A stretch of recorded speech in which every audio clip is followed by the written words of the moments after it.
Bandits attacked the village, but my husband, the militia captain, took all the militiamen to the city to watch a movie with his first love. The village chief asked me to bring my husband back, but I refused outright. In my previous life, pregnant and riding a fast horse, I took a shortcut to the city, pulled my husband out of the movie theater, and saved the entire village. Bayuiguang, however, was defiled by a few escaped bandits and thrown into the woods to be devoured by wolves.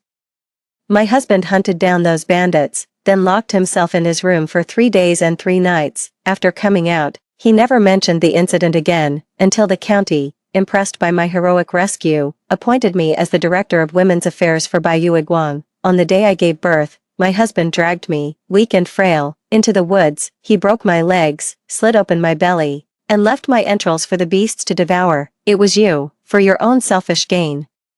You colluded with those bandits and got her killed. Since you're so fond of imitating her, I'll make sure you die exactly the same way she did. When I opened my eyes again, I was back on the day the bandits raided the village. This time, if he wants to protect his precious white moonlight, then so be it, let him. The gunshot rang out, and I was reborn. I rushed outside in a panic. The moment I opened the door, the village chief came running in. Mingyang, bandits are coming.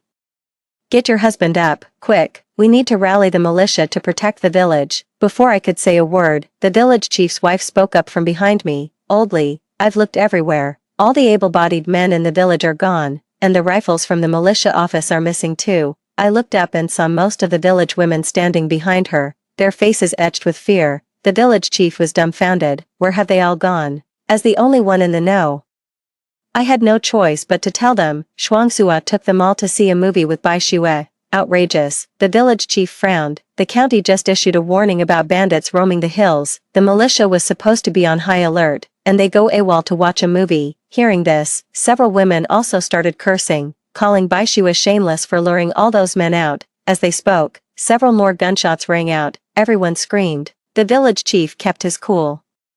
All able-bodied men left in the village. Go and secure the main stone gate. The women and children, take shelter in the tunnels. Don't come out until you hear our voices. The village's location was unique. There were 2 roads leading into the village. One was the main road used daily. At the village entrance stands a large stone gate, a legacy left by our ancestors. This is a mountainous region, where people are poor and bandits are plentiful.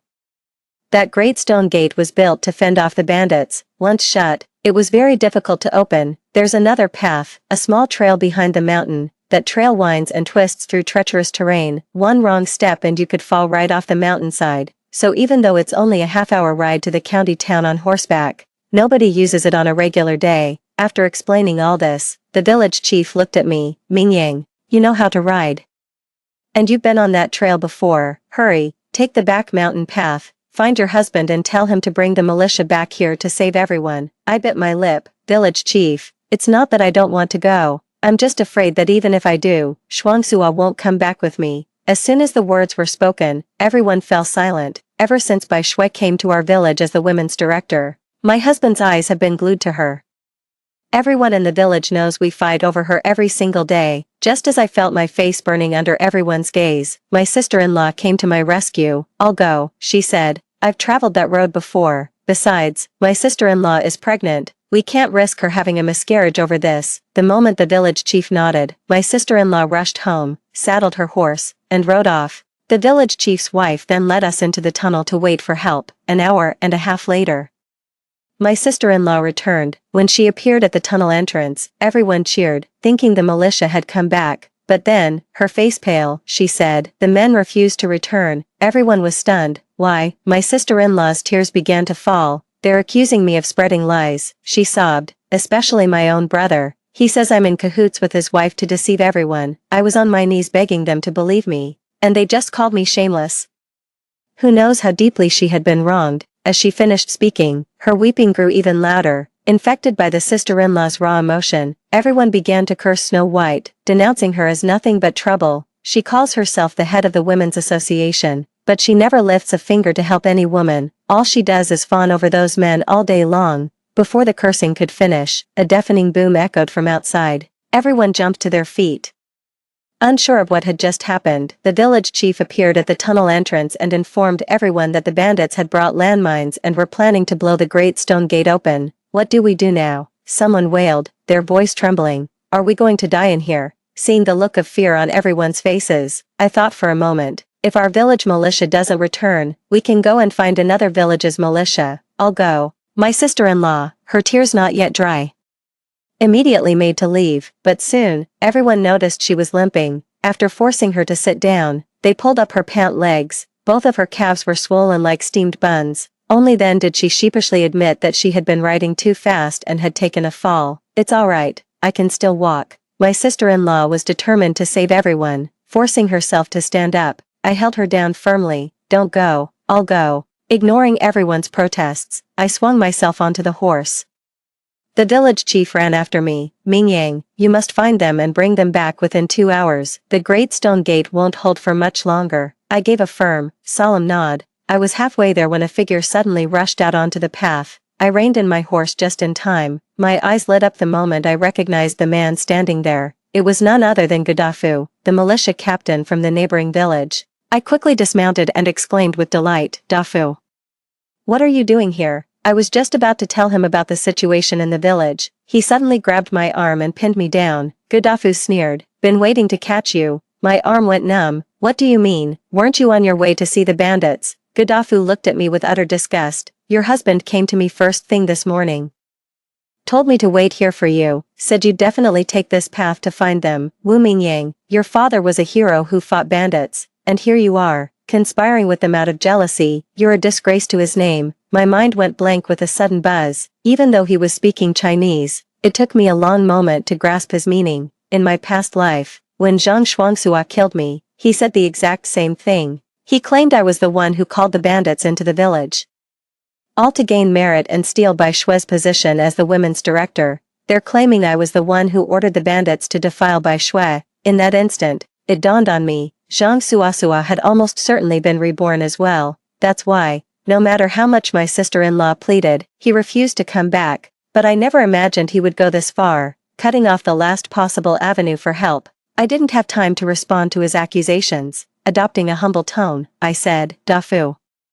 I'm not in cahoots with the bandits. I came here because they've entered our village. They're using explosives to blow open the great stone gate. All our village militia were taken by Zhang Suasua to accompany Bai Shui to see a movie. You need to rally your village's militia and come to our aid right now. If we're too late, the whole village will be wiped out. Perhaps my expression was too grave, because Gaddafi was stunned for a few seconds. He soon burst into laughter. Wu Mingyang, you're quite the actor. I almost believed you. But to claim that Suasua would neglect his duty and take a whole militia squad to accompany a woman to the movies, that's just too far-fetched. I know Shuangsua better than anyone. He's a man of such strong responsibility, a retired veteran soldier. How could he possibly lack that basic level of awareness? His mockery cut me to the quick. I'm telling the truth, I said, my heart aching. If you don't believe me, go and see for yourself. I think you're just trying to trick me into leaving so you can go find those bandits yourself. Gaddafi waved his hand dismissively and said to me with utter seriousness, Wu Mingyang, don't be so stubborn. Do you know why I'm standing here alone? It's because Shuangsua asked me to talk sense into you, to make you see the error of your ways. He cares about you. Otherwise, he would have reported this to the police station long ago, and you'd already be under arrest. Zhang Shuangsua loved me.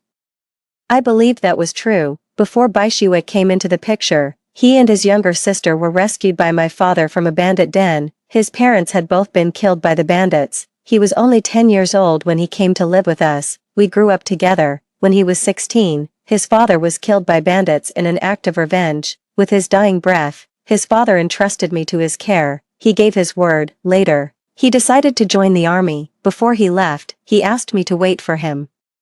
He served for 5 years, and for those 5 years, I waited, raising his younger sister as my own. After he returned, we got married, but his attitude towards me has always been lukewarm. Everyone told me it's because we've known each other for too long. And that's just how boring old married couples are. I believed them. It wasn't until Bai Shui appeared that I realized there could be a light in Zhang Shuangsua's eyes, too. He would help her with the farm work, stare at her in her dress for a long time, and even secretly save up to buy her face cream. Thinking of these things, my heart ached once more. But now was not the time for sentimental sorrow over trivial romance, especially since Gaddafi wouldn't lift a finger to help. I'll just go a bit farther. There's a garrison outpost 20 kilometers away. I'm a better rider than any man. if I push the horse, I can make it there within the hour, the village can still be saved.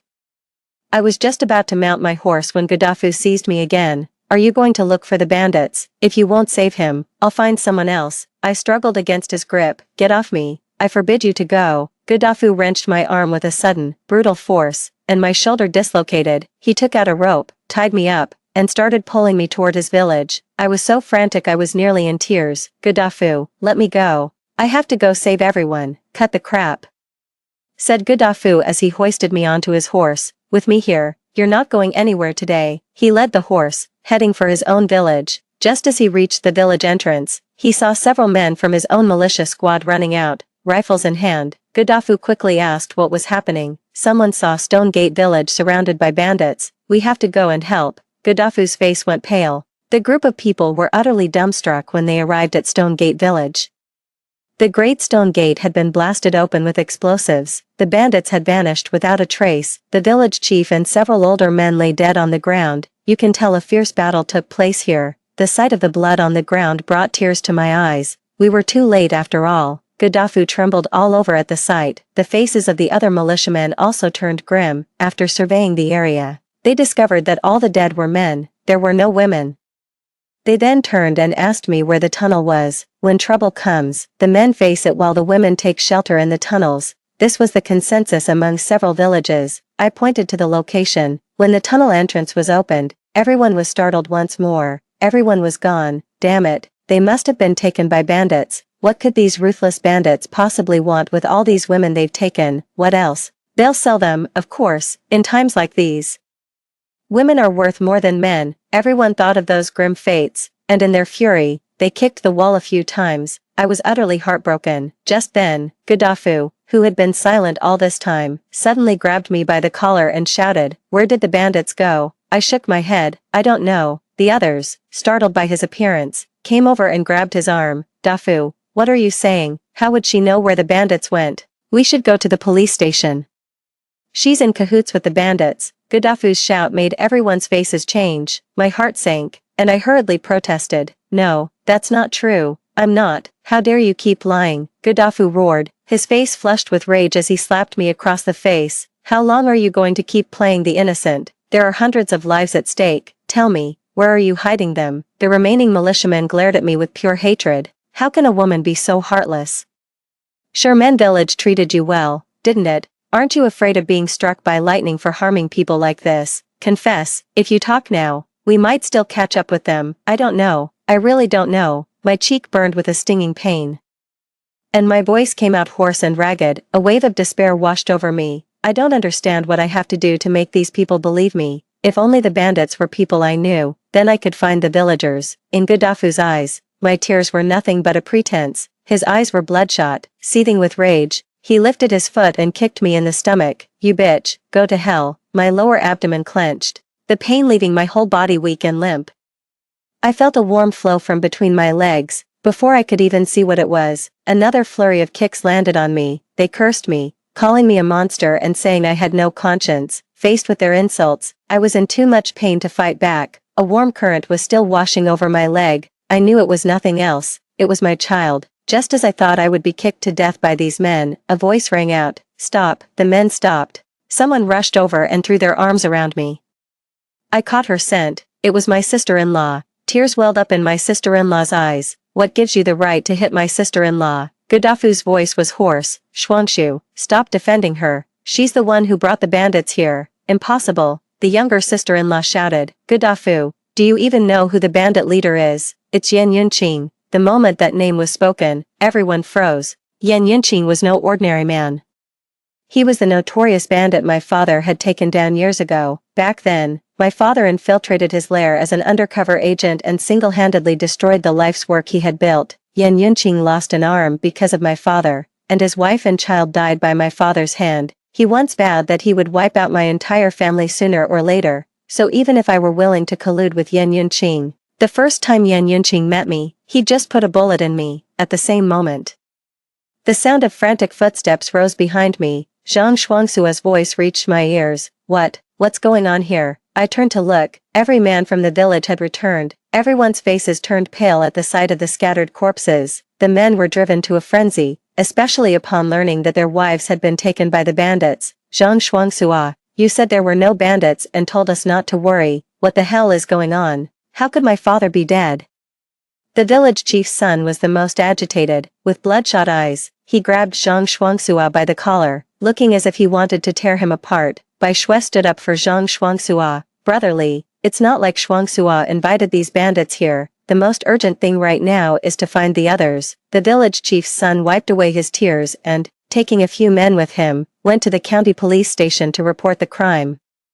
It was impossible for the bandits to leave with so many people without being noticed. The rest of the group split up to ask in nearby villages if anyone had seen anything. Gudafu began dealing with the bodies of the village chief and the others. Zhang Shuangsua remained rooted to the spot, his face etched with frustration and regret. Bai Shui tried to comfort him. Shuangsua, don't blame yourself so much. This is all on the bandits, but our village is so poor. Why would they even bother coming here? Bai Shui's words struck a deep chord with Zhang Shuangsua. I lay on the ground, the pain in my lower abdomen growing steadily worse. My sister-in-law noticed something was off with my expression and asked me what was wrong. Before I could say a word, Zhang Shuangsua strode over and stomped his foot on my chest. My sister-in-law gasped, Brother, have you lost your mind? Sister-in-law is injured. She doesn't deserve to be your sister-in-law. Zhang Shuangsua glared, his eyes blazing with fury. Wu Mingyang, you are such a disappointment. I already sent Dafu to stop you, and you still went and found them. Brother, what nonsense are you talking? My sister-in-law had nothing to do with bringing these bandits here. Gudafu also ran over, his face full of remorse. That's right, Shuangsua, Mingyang definitely isn't involved with the bandits. Enough, Zhang Shuangsua roared. What has she been feeding you? How can you defend her like this? We're talking about dozens of innocent lives. Bai Shui covered her mouth. Mingyang, it was really you. Why would you do this? Are you jealous of me and Shuangsua? But I swear, there's nothing between us. We're just comrades in the revolution. Don't you dare insult a comrade in arms. The younger sister-in-law spoke up righteously. Everyone can see what you're after with my brother. You're nothing but a homewrecker. Shut your mouth. Zhang Shuangsua roared in fury, slapping his sister-in-law across the face. What did Wu Mingyang promise you to make you say such things? Don't tell me. He narrowed his eyes. Are you involved with this bandit too? The sister-in-law was beside herself with rage. Brother, what nonsense are you spouting? Do you even know who this bandit is? Captain, the two men's conversation was abruptly cut off by a pair of breathless newcomers. Someone spotted the bandits heading west, to the west. There's a mountain with treacherous terrain, and it's not far from here. With that many men in tow, they must have fled into the mountains. Zhang Shuangsua immediately shouldered his rifle. Follow me. As he was leaving, he glanced back at me. Wu Mingyang, I'll settle the score with you when I get back. Sis, don't pay him any mind. Once he sees Yan Yunqing, he'll know it wasn't you. My sister-in-law's words offered me no comfort whatsoever. The government has been searching for Yan Yunqing all these years, but they've never found him. We didn't catch him in my last life. Will we manage it in this one? A sharp pain in my abdomen cut through my thoughts, and I asked my sister-in-law to help me up. Her own leg was injured, and despite her efforts, she couldn't budge me an inch. Gudafu, hurry up and help my sister-in-law to her feet. At my sister-in-law's command, Gudafu came running over. He grabbed me by both arms and lifted me up. Mingyang, I'm sorry, I shouldn't have. His voice trailed off the moment he saw the large, dark pool of blood on the ground. How could there be so much blood? I didn't even look to see how large the pool of blood was that had caused such shock. Because my last ounce of strength was spent, my vision went black, and I passed out. When I came to, I was already in the hospital. I was alone in the hospital room, outside. My sister-in-law was arguing with Gudafu. My sister-in-law finally got pregnant. And you kicked her child out of her. You're a monster. Gudafu's voice was hoarse. I'm sorry, I was wrong. I looked down at my flat stomach. Even though I had long sensed this child was gone from me, I still couldn't bring myself to accept it at that moment. Zhang Shuangsua, my sister-in-law, and we could all be called orphans. The three of us grew up relying on each other for survival.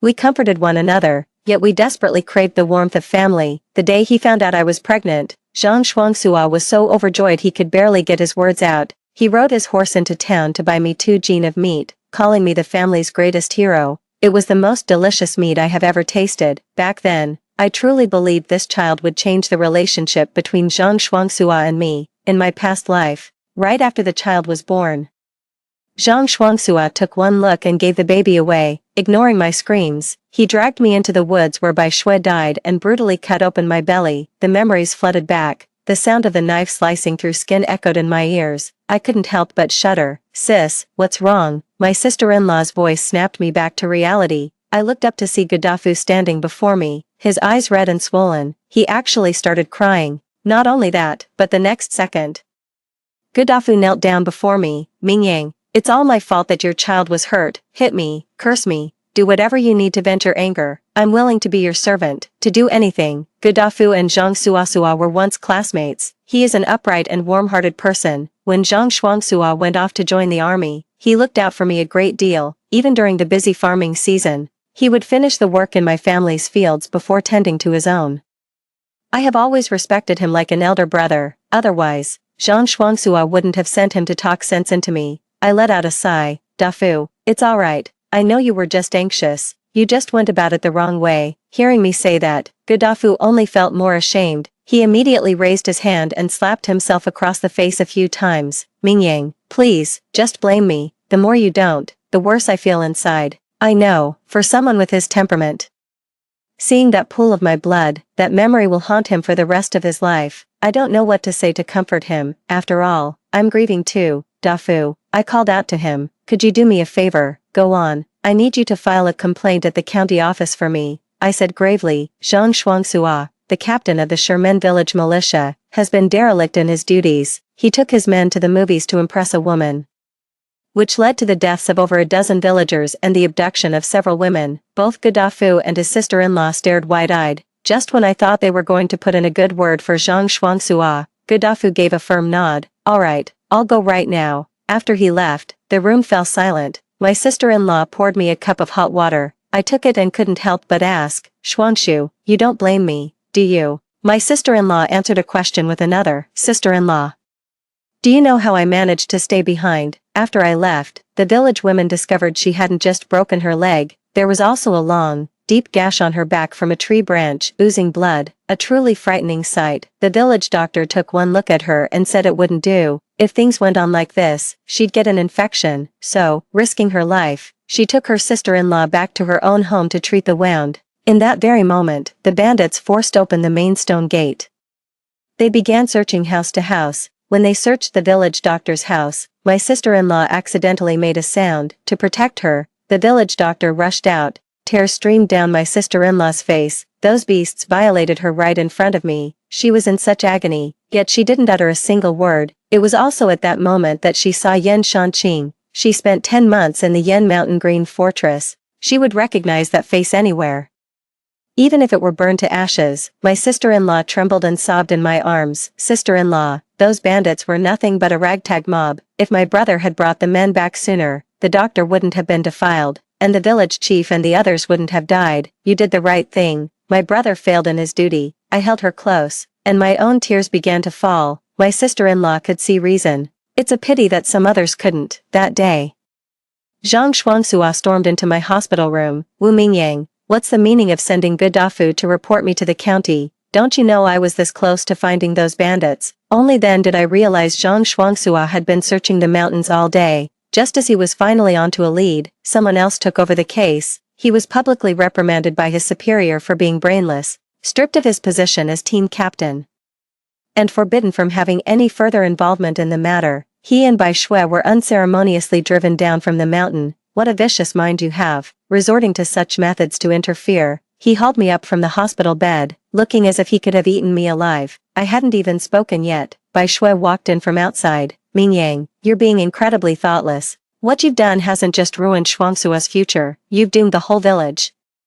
Who else but him can find that gang of bandits?" The two of them went back and forth, laying all the blame at my feet. I let out a cold laugh. "Zhang Shuangsua, was it me who stopped you from coming back to save the villagers? Shuangshu even got down on his knees to beg you back then. Why didn't you return? Now that the higher-ups are looking for someone to blame, you're dumping it all on me. Isn't that a bit unreasonable? How dare you say that?" Zhang Shuangsua grabbed me by the throat. "If you hadn't led those bandits here, the village wouldn't be in this state. Now everyone's fate is unknown, and you have the nerve to pretend to be sick." He flung his hand away. I was thrown heavily to the ground. My tailbone hit the dirt. sending a jolt of pain shooting up my spine to the crown of my head. Just then, the younger sister-in-law rushed back. Sister-in-law, she charged over and slapped Zhang Shuangsua right across the face. Zhang Shuangsua, have you lost your mind? Zhang Shuangshu, you're joining in her foolishness too. Are you mixed up with those bandits as well? What the hell does your mother have to do with this? The sister-in-law snapped, her patience finally gone. Do you even know who that bandit is? That's Yan Yunqing. The moment that name was uttered, the entire room fell silent. Zhang Shuangsua froze as if a vital acupoint had been struck, his very breath ceasing. Yan Yunqing, the man who murdered all three of our parents. Even if I were involved with bandits, I would never go to this man. A few minutes later, Zhang Shuangsua's face seemed to crack open. How is that possible? It's true, the younger sister-in-law said, tears falling once more. I saw his face with my own eyes. Brother, Yan Yunqing has definitely come back for revenge. So, brother, now you see. This definitely had nothing to do with sister-in-law. My sister-in-law defended me indignantly. You should listen less to those vile people. Don't just jump to conclusions and blame her without knowing the facts. Because of this whole mess, she lost the baby, someone caused her to miscarry, and you haven't even said a single word of concern. What? Zhang Shuangsua's face went pale once more. The baby's gone. He looked at me. His eyes filled with utter disbelief. I looked down at my abdomen.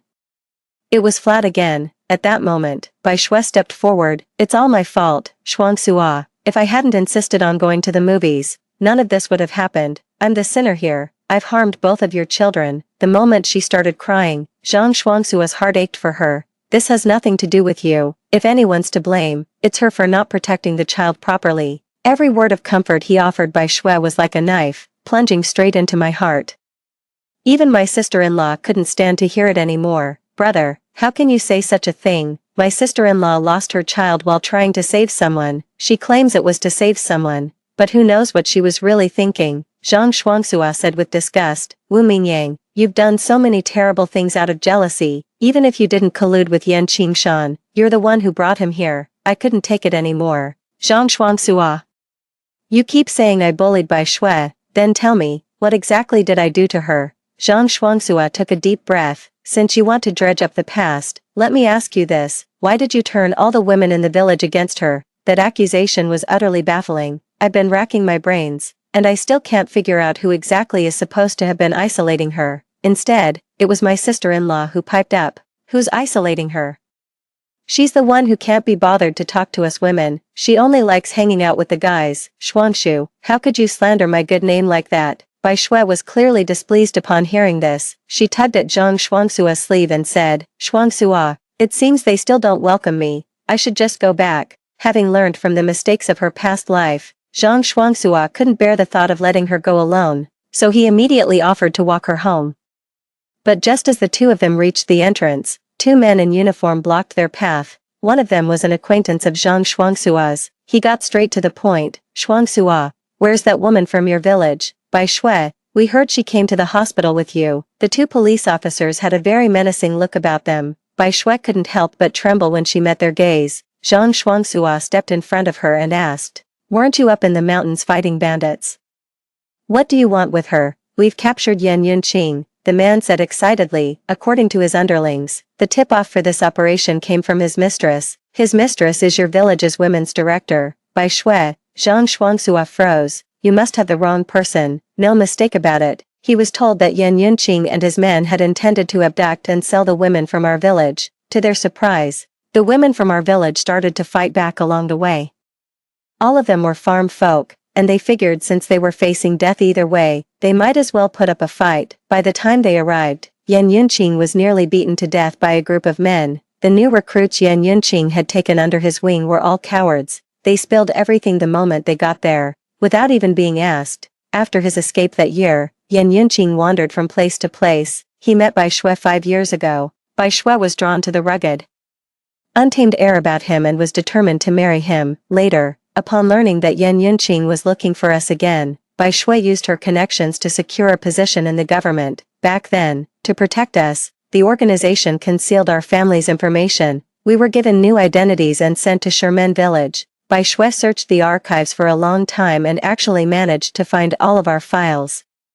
She went to great lengths to get herself transferred here to become the women's director. All along, She deliberately got close to Zhang Shuangsua, just waiting for this day so Yan Yunqing could get revenge and make a tidy profit in the process. They're about to head abroad to live it up. Upon hearing the truth, Zhang Shuangsua's legs went weak. Someone nearby steadied him. What's wrong? Zhang Shuangsua turned to Bai Shui. Is what he said true? No. I don't know any Yan Yunqing. Bai Shui shook her head vigorously. Shuangsua, you have to believe me. This could be another one of Ming Yang's traps. How could I possibly know that outlaw? I let out a cold, scornful laugh. If Zhang Shuangsua still believed her lies at this point, he was no man at all. Indeed, Zhang Shuangsua did not believe her, yet, he couldn't bring himself to accept it right away. Seizing a moment when the others were distracted, Bai Shui darted out of the room like a startled rabbit. Unfortunately, the people behind her were trained professionals. She was quickly apprehended by 2 police officers and handcuffed. Both Bai Shui and Zhang Shuangsua were taken away. The 2 of them were to be taken in for questioning. The county authorities took the case very seriously, as it involved the notorious bandit Yan Yunqing. The trial dragged on for nearly half a year. In the end, it was established that Zhang Shuangsua had been deceived and had no connection whatsoever to Yan Yunqing. Both Yan Yunqing and Bai Shui were sentenced to death. On the day Zhang Shuangsua was released, my sister-in-law and I went to pick him up. It had been a good half a year since we last met. His hair had turned white, and he was so thin he was almost unrecognizable. The man who was once so flamboyant now stood hunched over, looking utterly unsure of himself. He hadn't expected me to come and was visibly startled to see me. Ming Yang, he said, how have you been all this time? I replied. Not too bad. My sister-in-law and I took him to get cleaned up, found him a change of clothes, and then went for a meal at the state-run restaurant. During the meal, my sister-in-law sensed he had something to say to me in private and made an excuse to step outside. Ming Yang, after a long silence, Zhang Shuangsua's heavy voice finally broke through. I'm sorry, I was blinded by Bai Shui back then. I should have brought them home. None of us would have gotten hurt if I had. Ming Yang. I've done a lot of thinking these past few days. I've been remembering all sorts of things from when we were kids. How you were always so good to me. I just took that kindness for granted. I've wronged you, and I've wronged our child. From now on, I promise I'll be a proper husband to you. Let's have another baby. As he spoke, Zhang Shuangsua's eyes were bloodshot, brimming with unmistakable sincerity. After all these years of knowing him, how could I not tell his remorse was genuine? But still, I gave a faint smile and said to him, Zhang Shuangsua, let's get a divorce. Zhang Shuangsua's expression froze instantly. It took him a long moment to finally utter, no, don't, Ming Yang, I've already told you. This is all Bai Shui's scheme. If I could do it all over again, I would definitely come back to save you all. I stared at his face. We already have done it all over again, haven't we? Zhang Shuangsua's eyes widened in shock. That's right, I was reborn too. I poured myself a glass of water, so I don't need to remind you what you did to me in our previous life, do I? Zhang Shuangsua's face turned ashen. He raised a cup of water and splashed it onto his own face. He gave a bitter laugh and said, heaven is truly just, Ming Yang. In my past life, it was you I loved as well. It's just that when I found Bai Shui, I captured a remnant bandit who said you were the one behind all of this. I had long suspected as much. Zhang Shuangsua may be confused, but he's an educated man. He wouldn't kill without a reason. When it comes down to it, he just doesn't trust me. A lack of trust between husband and wife is even more terrifying than a lack of love, especially after all the years we've known each other. I asked him. My father and mother both died at the hands of bandits. Even if I, Wu Mingyang, were to starve to death, I would never collude with bandits. Zhang Shuangsua, you have truly let me down. He moved his lips slightly. In the end, he only said, I'm sorry, it's okay. I took a deep breath, because I don't plan to forgive you. In the end, I went through with the divorce from Zhang Shuangsua. After the paperwork was done, I boarded a train heading south. I'd heard the country was pushing reform and opening up there, and I was ready to try my luck. That venture lasted 5 years. I rode the wave of the times and made a small fortune. When I returned home in glory, I learned of Zhang Shuangsua's fate. He was dead. He died during the bandit suppression campaign, just like my father. Story 2. I spent my entire life with Liu Yan, bore his children, and yet he never once promised me a wedding, not even until the day he died. Among his belongings, I found a photograph he had always kept tucked in his wallet. Only then did I realize there had always been someone else in his heart. At 70, I took my own life with poison. My 2 sons watched, unmoved, as I writhed in agony under a sunshower until my last breath. Once I was gone, they had me cremated immediately, deeming it an ill omen. They didn't even keep an urn, my ashes were flushed down the crematorium's drain, my personal effects were tossed outside like trash. When I opened my eyes again, I had returned to the moment his cherished white moonlight showed up at our door with a child, as the father and his 2 sons relentlessly accused me of being heartless for refusing to take them in. I produced the divorce papers and walked out of that house for good. Little did I know that after I left, they would completely fall apart. It's because of you that my godmother is still lying in a hospital bed. Someone as cold and heartless as you. I don't want you as my mother, brother. Why are you still talking to that vicious woman? Dad's here. Hang up and come eat. The malice in that youthful voice was impossible to hide. Listening to the dial tone, I stared at my reflection in the mirror for a long time before I realized it. I had been reborn. I was 27 again. And it was the 3rd day since Gu Zhao had shown up at my door with her daughter. Gu Zhao was Lu Yan's first love, his unforgettable muse. She had vanished from the capital 7 years ago without a trace, only to reappear before Lu Yan just the day before yesterday, covered in wounds and with her daughter in tow. Lu Yan wanted to take her to the hospital, but she absolutely refused to go. Left with no other choice, Lu Yan let her stay at our house without even consulting me. I was afraid of Lu Yan, and I also felt sorry for the injured Gu Zhao, so I didn't say anything. But when I came back from hand-washing Lu Yan's and our 2 sons' undergarments, I found Gu Zhao actually sleeping in my and Lu Yan's marital bed. Her daughter even called me an idiot. I am the heiress of the Jiang group, and Lu Yan is my childhood groom. My mother fell seriously ill while she was pregnant with me. I was born prematurely, and my intellectual development has been somewhat slower than average since birth. When my mother was alive, she patiently taught me how to express myself. But Lu Yan never liked listening to me. The moment I started speaking, impatience would flash in his eyes. After that, I tried my best to stay silent around him. After my mother passed away, he became even more unwilling to hear me out. Over time, I lost all sense of how to communicate with him. When my emotions finally boiled over, I could only resort to screaming and shouting. That day, in a fit of rage, I frantically drove them out. Lu Yan called me unreasonable and left with them. He still hasn't returned, taking my 2 children, Lu Qian and Lu Ziyu, with him. Today is my and Lu Yan's 7th wedding anniversary. In my past life, I cooked a whole table of dishes that the father and his 2 sons loved. I had planned to call them home, hoping it would be a gesture of reconciliation, but my son's words cut me so deep that, in a daze, I stumbled, fell, and cracked my head open. In that previous life, I couldn't understand why the child I carried for 10 months and raised with such hardship refused to call me mom, yet so readily called a woman he'd known for only 3 days godmother. Now I understand. Bad seed breeds bad seed. In my past life, it was only after Lu Yan's death that I discovered Gu Chao was his first love, and even Gu Chao's daughter was his. Because of my unique circumstances, my mother always felt she owed me. After my father died in a car accident, fearing I'd be left unprotected and taken advantage of after her own death, she adopted Lu Yan from an orphanage. Her initial plan was to find me an assistant, but after witnessing Lu Yan's remarkable talents, she changed her mind and decided to raise him as my future husband. My mother often told me that Lu Yan would be my husband one day, my sole pillar of support, and encouraged me to spend more time with him to nurture our relationship. After that, I became Lu Yan's shadow. Lu Yan was exceptionally intelligent. He followed a special elite education track and joined the Jiang group early to help his mother manage the company. Gu Zhao was his good little sister from the orphanage. After he joined the Jiang group, he pulled some strings to have her specially hired as his secretary, right under my and my mother's noses. They began a secret affair. Lu Yan hates me for coming between him and Gu Zhao.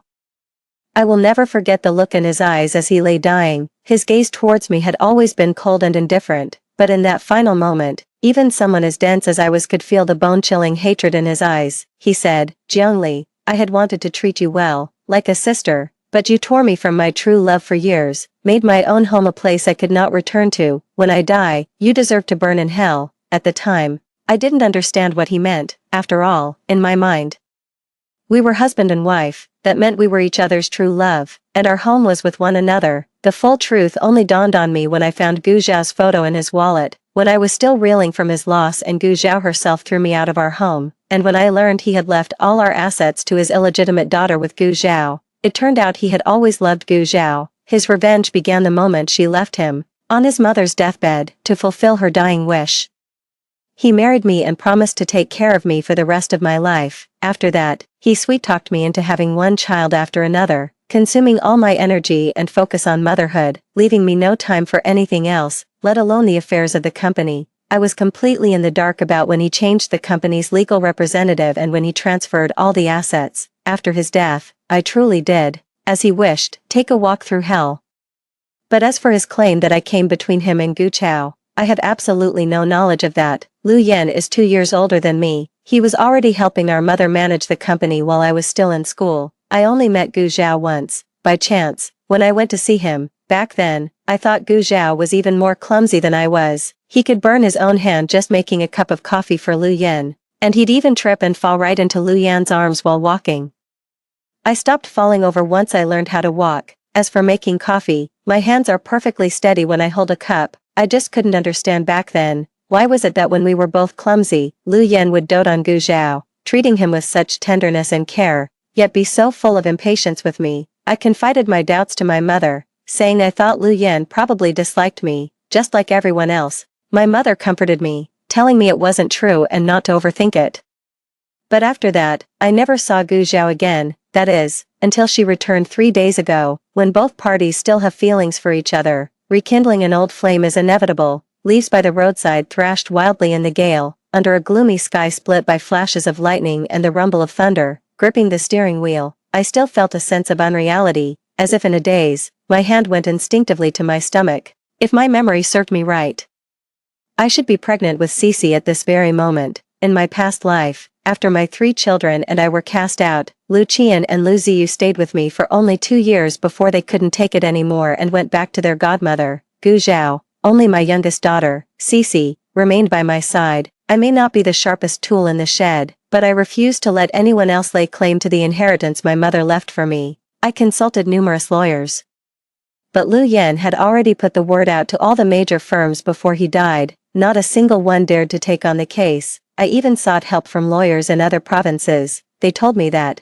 as an illegitimate daughter, I technically had inheritance rights, but the case was nearly impossible to win. I burned through more than half of the emergency fund my mother had set aside for me, and still, I couldn't secure a victory. Without a home, securing school placements for my 3 children became a real problem. Property in the capital is astronomically expensive. With the money I had left, buying a place there was out of the question. On top of that, the children's education would cost a fortune, so I had no choice but to take them to a remote, backwater town. That's where I bought a house and settled down. Job opportunities in that small town were scarce. Being older and a single mother, I faced rejection at every turn. The one thing I had going for me was my decent looks. In the end, I found work as a waitress at a nightclub. In the eyes of others, being a waitress is a lowly job. In the eyes of my 2 sons, I became lowly too. Lu Qian and Lu Ziyu thought that working at a nightclub meant I was a prostitute, and their disgust towards me grew. The contempt in their eyes was exactly the same as Lu Yan's. One day, I came home after my night shift and couldn't find the 3 children. I was frantic with worry.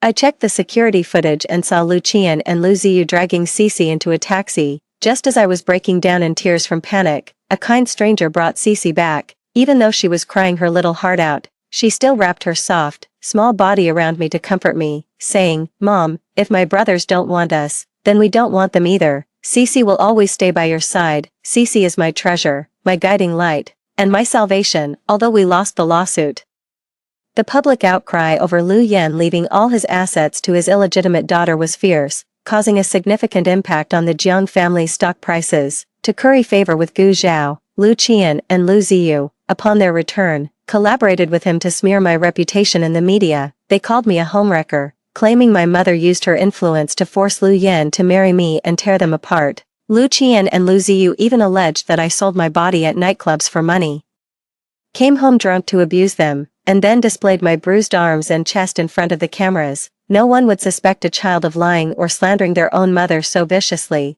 After that incident, everyone who had been on my side defected to Gu Zhao's camp. Together, they condemned me relentlessly, both online and off. During that time, I was treated like a sewer rat, despised and hounded by everyone. Those people tracked down my home, spray-painted the door, and left funeral wreaths and all sorts of terrifying dolls. Even my daughter faced constant bullying and exclusion at school. During that time, I couldn't sleep night after night. My hands would tremble uncontrollably. I had constant ringing in my ears, and tears would just flow without warning. I couldn't see any point in living. Once, I was standing on the balcony, and if Cece hadn't pulled me back, I might have really jumped. Cece was terrified by it all. It was as if she grew up overnight. She wouldn't leave my side for a moment, cooked for me, and even learned to call the police when those people came to our house again. She shielded me, protecting me like a mother hen guards her chicks. Cece is my angel. Holding the 2-week pregnancy test results in my hand, I touched my belly, tears of joy welling up in my eyes. In my past life, I didn't discover I was pregnant with Cece until a month later. After Lu Yan sweet-talked me a bit, I agreed to let Gu Chao and her daughter, Song Yu, move into our villa. While I was out, Song Yu smashed the photoshopped wedding photo of Lu Yan and me that I'd had made. I was so enraged I started bleeding and nearly miscarried. Not only did Lu Yan refuse to blame them, he even accused me of making a mountain out of a molehill and picking on a child. I will never forget the smug and vicious looks on the faces of Gu Chao and Song Yu, mother and son, as they drove me out of the room. In my past life, under Lu Yan's protection and with the wealth he left behind, they thrived and showed no mercy, hunting me and Cece down to the very end. In this life, it's their turn to go to hell. When I got back from the hospital, the lights were on in the villa. I frowned slightly, certain I'd turned the lights off before leaving for my checkup. Could Mrs.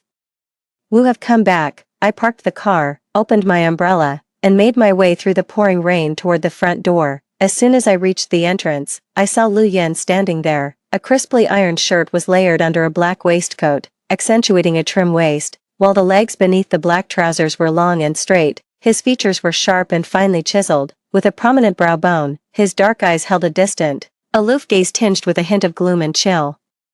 He leaned against the doorframe, just watching me. I hadn't expected him to come back. In my past life, even though he came back today, it was only because I begged him to. The night my father died in the car crash, it was also storming with thunder and lightning. Ever since his death, I've had a deep-seated fear of thunder. The condition Lu Yan set for agreeing to come back was that Gu Chao and Song Yu move in. I agreed. But in this life, I don't know why Lu Yan came back, and frankly, I don't want to know. I averted my gaze, closed my umbrella, gave it a shake to dislodge the water droplets, and hung it up. Just as I was about to step past him into the villa, he grabbed my arm. Where have you been? His voice was flat, giving away no emotion. I couldn't be bothered to talk to him and tried to pull my hand free, but his grip was too tight. I looked up and rolled my eyes at him. If you're not going to use your eyes, you might as well donate them. In my past life, right up until his death, I never dared to be insolent in front of him, always carefully and diligently trying to win his favor. Lu Yan was clearly taken aback for a moment, his gaze instinctively shifting to the bandage on my forehead. Seizing the moment he was distracted, I slipped my arm free and went inside. Lu Qian and Lu Ziyu were playing with toy cars in the children's play area. Hearing the noise,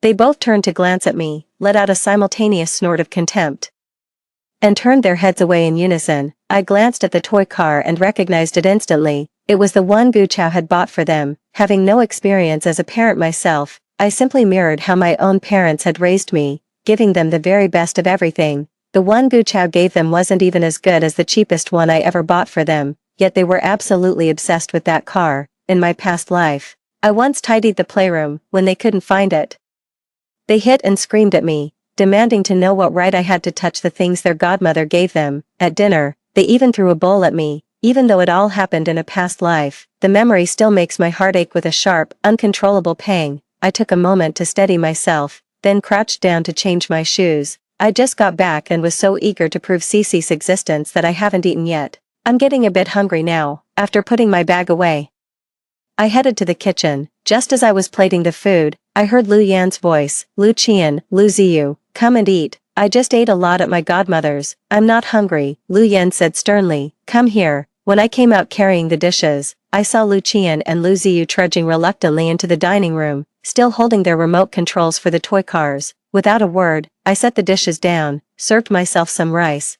and began to eat. Outside, thunder rumbled. The father and his two sons watched Jiangli eating alone, their expressions subtle and complex. Even Lu Ziyu, who was usually engrossed in his racing game, loosened his grip on the remote control. You have to understand, in the past, I was the one who always served them their rice and coaxed them into eating the vegetables they disliked. After a long silence, Lu Yan got up and went to the kitchen. When he returned, his expression was grim. He said to Lu Qian and Lu Ziyu, both of you, go to your rooms. Lu Qian was somewhat displeased. I still want to play with the race car our godmother bought us. Go to your room." Seeing the stern look in Lu Yan's eyes, the two of them climbed down from their dining chairs and went back to their room. After the two children had left, Lu Yan sat down opposite me, his dark eyes fixed on me. In the past, whenever Lu Yan stared at me like that, I would feel anxious and uneasy, like a child who had done something wrong, wondering what I might have messed up this time. But now, under his gaze, my appetite was so good that I went for a second helping of rice. In my past life, after he left all the property to Gu Zhao and her daughter, I had been scrimping and saving for so long, I hadn't had such a lavish dinner in ages. Just as I wiped my mouth, I heard Lu Yan say, "Gu Chao is being discharged from the hospital tomorrow. She doesn't have many friends in the capital, and it would be inconvenient for her to stay elsewhere. I've asked Mrs. Wu to clear out a guest room." I tossed the tissue in my hand aside and cut him off. "The guest room is too cramped. I'll give up the master bedroom. You can handle the rest." The master bedroom is the marital suite I shared with Lu Yan. The moment I finished speaking, Lu Yan's words died on his lips. A flicker of disbelief surfaced in his eyes, as if he couldn't trust his own ears. "What did you just say?" Perhaps realizing his own lapse in composure, Lu Yan quickly collected himself. Frowning with impatience, he said, "Gu Chao was in the wrong last time, I'll admit that, but she's always been naive. She didn't think it through. You don't need to keep harping on it. She's staying with us. She doesn't eat much. She's injured and raising a child all on her own. It's not easy." "Jiangli, since when have you become so heartless?" "I didn't think that much about it." "Heartless, ha," I sneered. "Handle Gu Chao's matter however you see fit. There's no need to discuss it with me." With that, I stood up and walked away. A loud crash sounded behind me, followed by Lu Yan's voice, gritted through clenched teeth, "Jiangli, you're just wonderful." I turned to look at him. His face was ashen. He had smashed his teacup on the table, and there were several cuts on his porcelain white hand. Perhaps noticing my gaze on his hand, a flicker of something I couldn't decipher, hope, perhaps, shone in those deep, dark eyes. I didn't understand, nor did I bother trying to guess his thoughts, but seeing him lose his composure filled me with a dark sense of satisfaction. Suddenly, I thought I understood why Lu Yan had condemned me to hell in his past life. Watching someone you despise suffer, seeing them in agony, it truly is a vicious kind of pleasure. I went back to the master bedroom and began moving my things, piece by piece, down to the guest room on the first floor. Lu Yan stood at the top of the stairs, watching me make trip after trip, looking at the pair of pillows on the marital bed. For some reason, my nose stung fiercely. To be fair, Lu Yan had his good moments with me, too. He knew I was afraid of thunder. Whenever a storm rolled in, he would hold me close and soothe me in a gentle voice, saying, "I'm here. Don't be afraid, go to sleep." Since my parents passed away, I've received so little love that I remember every single kindness shown to me. Deep down, I know, no one likes a fool, not even my own two sons, who I carried for 10 months and share my blood with. They don't like me, they look down on me, that's why they've never been willing to call me mom. I sniffled and pulled my own pillow away. Just as I reached the doorway, Lu Yan blocked my path, standing squarely in the entrance. His gaze fell on the silk pillow in my hands, his voice as detached as ever. "If you move out today, don't expect to come back to the master bedroom," I said. "Fine." His face instantly darkened. He stood in the doorway, motionless. I didn't move either. It wasn't a standoff, he was simply blocking my way. After a long silence, he seemed to yield, his tone a mixture of resignation and concession. "Fine, you win. I'll book her a hotel room outside, with your temper. And Gu Chao being so naive and sensitive, who knows how you'd bully her the moment I'm gone." I stared at him for a long moment. Instinctively, I wanted to say something, but in the end, I kept my mouth shut. He wouldn't move, so I just hugged my pillow and squeezed past him. Just as I reached the top of the stairs, I heard Lu Yan's voice, thick with suppressed anger. "Jiangli, my patience is wearing thin, know your limits." I didn't answer or look back. I just picked up my pillow and went downstairs. By the time I finished tidying the guest room, it was already past 2 in the morning. Lying in bed, I remembered something and got up to go to the kitchen, anticipating that Lu Yan might come into the kitchen to get the dishes. I had already mixed all their favorite foods into one container beforehand, knowing his temperament. He wouldn't touch it after that. The food had gone a bit cold, so I warmed it up in the microwave before bringing it out. This is a high-end villa community. The property management is extremely strict. Not even a mouse could get in here. Holding an umbrella, I walked over to the garbage station, stopped in front of a few wooden planks, and called out, "Xiao Bai." Soon after, a white dog came out, wagging its tail, its chest hung low, clearly indicating it was in a nursing period. The rain outside was so heavy that its fur was a bit wet. It shook its whole body and looked at me happily with a wide grin. I placed the box on the ground and opened it. Xiaobai caught the scent and came over to eat. The heavy rain pattered against my umbrella. Watching Xiaobai eat with such delight, I felt a moment of inner peace. I've always loved dogs, but Lu Yan didn't. Gu Chao liked cats, so he preferred them too. I brought up the idea of getting a dog twice, but he never agreed. Later, with the pregnancy and having a baby, the idea of getting a pet was put aside. In my past life, after Cece graduated and got busy with work, she bought me a little Pomeranian to keep me company. A small dog doesn't need frequent walks, so it won't tire me out, and it can still keep me company. It had been my companion for nearly a decade, but Lu Ziyu killed it by smashing it against the ground. When Cece was 40, she fell gravely ill. The doctors said she wouldn't last 3 years.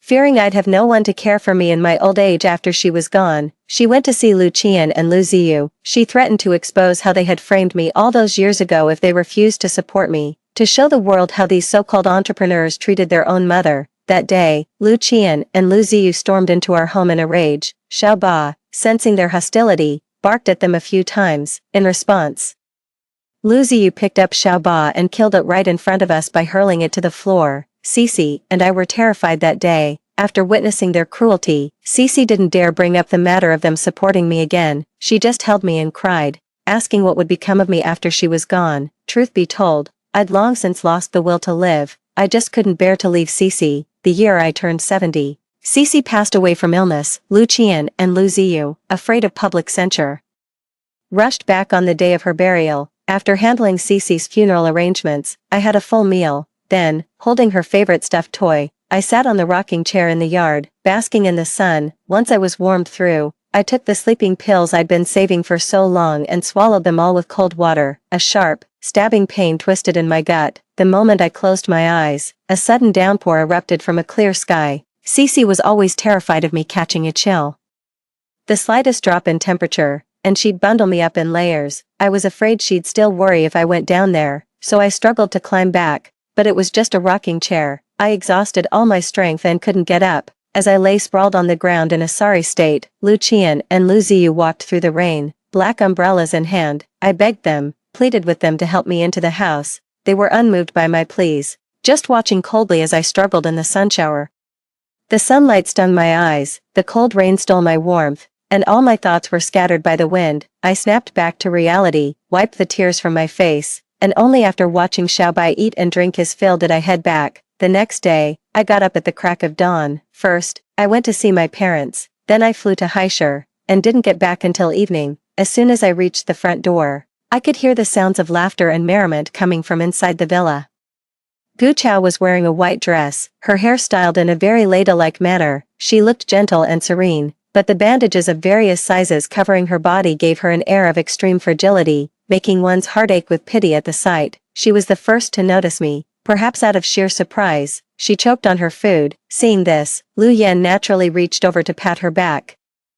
His eyes were filled with helpless affection, though he feigned a tone of mild scolding as he said, "You're a grown adult now, how can you still be so careless when you eat?" Meanwhile, Lu Ziyu immediately stood up to fetch her a glass of water, saying obediently, "Here, godmother, have some water." Watching this harmonious scene before me, I felt a little dazed. It was as if they were the real family. You have to understand, Lu Qian and Lu Ziyu never even said thank you to me, let alone poured me a glass of water. And as for Lu Yan, if I so much as choked on my food, he'd just look at me with disdain. After drinking the water, Gu Chao looked at me timidly, her eyes full of caution. Sensing her gaze, everyone in the room turned their eyes toward me. The cheerful chatter and laughter came to an abrupt halt. Lu Yan's gentle, doting expression froze into ice the moment he saw me, his face instantly darkening.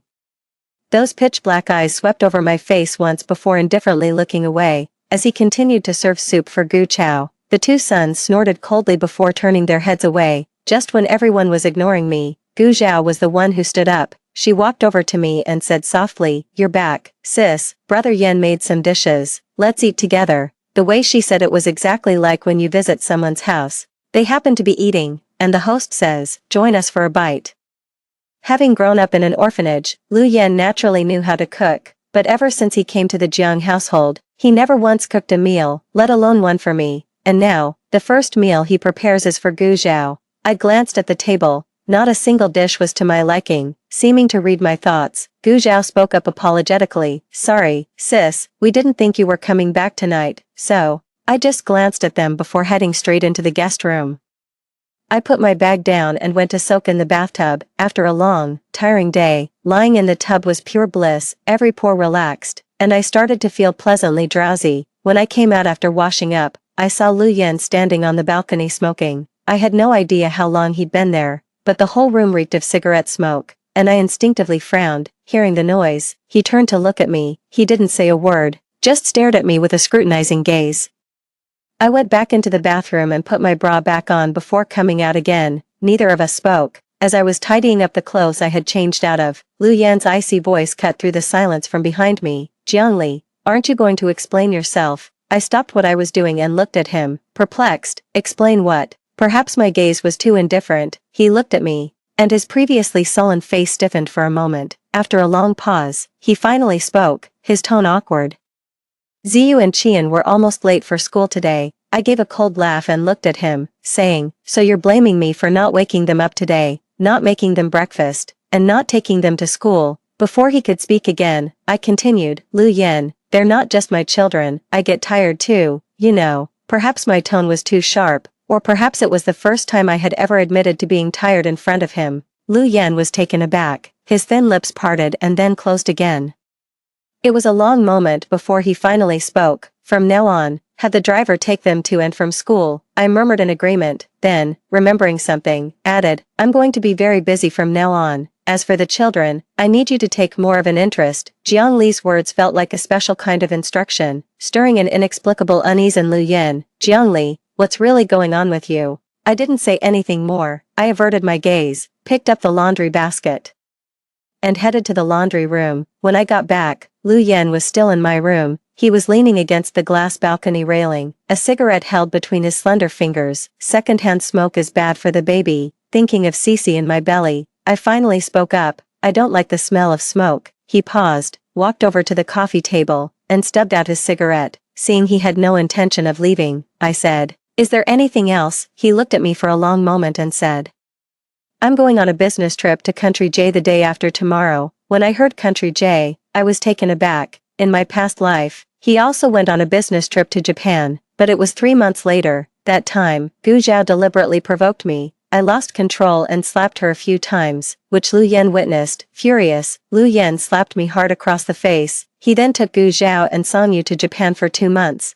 where they slept together. After returning, Lu Yan remained chaste for Gu Zhao's sake, cutting off all intimate contact with me. Fearing I might bully Gu Zhao again, he secretly bought an apartment for her and her daughter in the exorbitantly expensive capital city, Jing. I only learned all this after his death. As Lu Yan spoke, a flicker of anticipation seemed to glimmer in his dark eyes. He must be thrilled to finally be rid of a burden like me and live it up freely with the one he loves.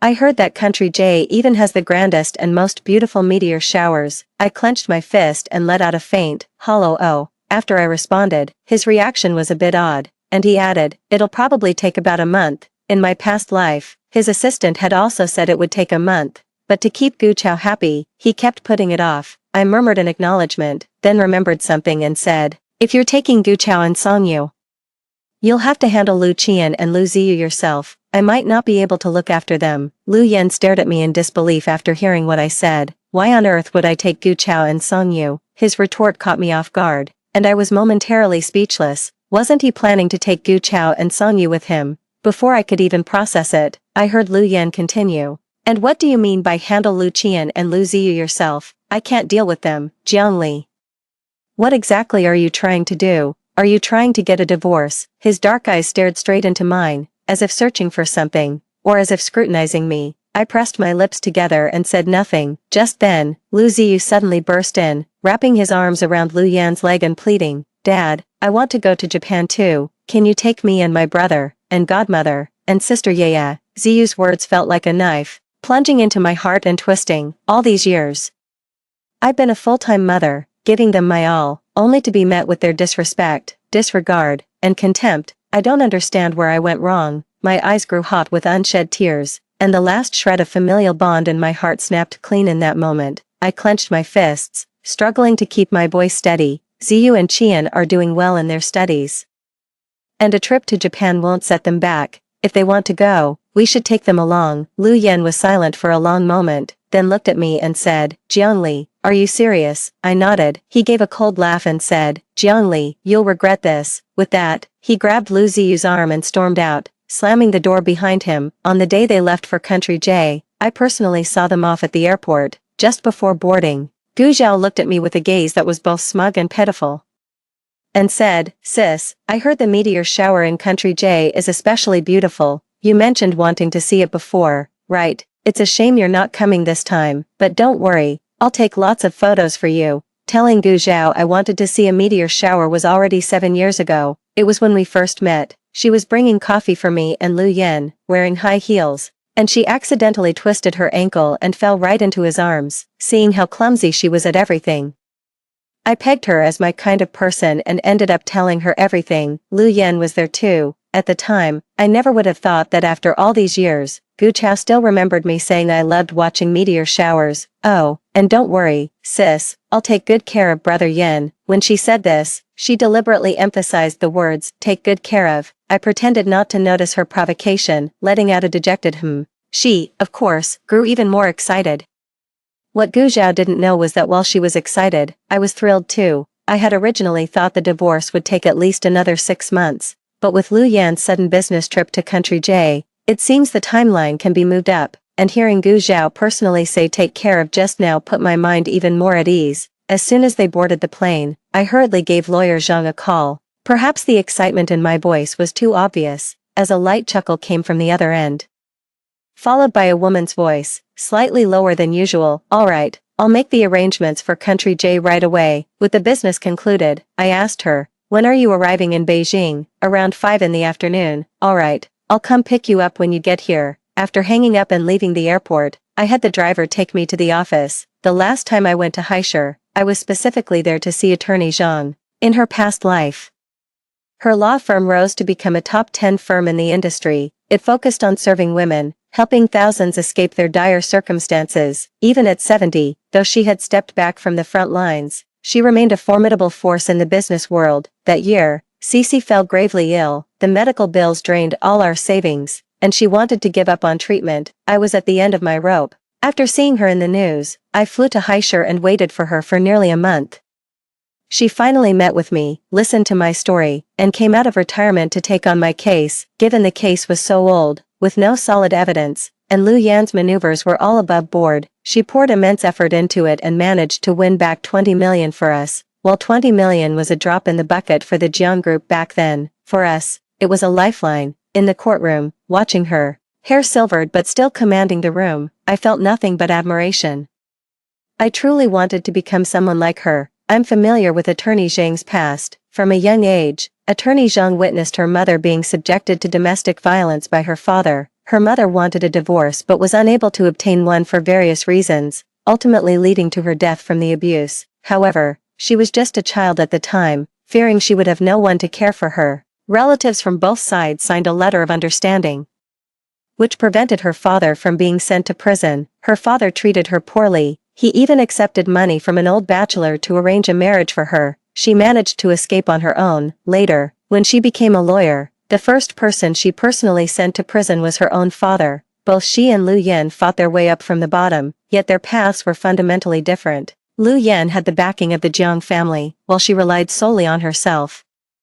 There was an unbreakable resilience about her, a toughness that nothing could defeat. Lu Yan's assistant, Chen Qing, wasn't surprised by my audit of the company's accounts. After all, I do it every year. Before my mother passed away, she instructed me to review the company's financial statements and assets every year. I've always kept her words in mind and have done so annually. However, the company's financial reports were largely uneventful each year, so much so that in my past life, I had no idea when Lu Yan had siphoned off the assets. But Attorney Zhang spotted the issue right away. She flipped through the ledger a few times, frowned, and said, looking at this as pointless, have the finance department bring over the internal books. I was stunned. Internal books. Attorney Zhang's brow furrowed even deeper. You didn't even know your company keeps 2 sets of books, and your husband only ever showed you this one. I gave a slow, somewhat dazed nod.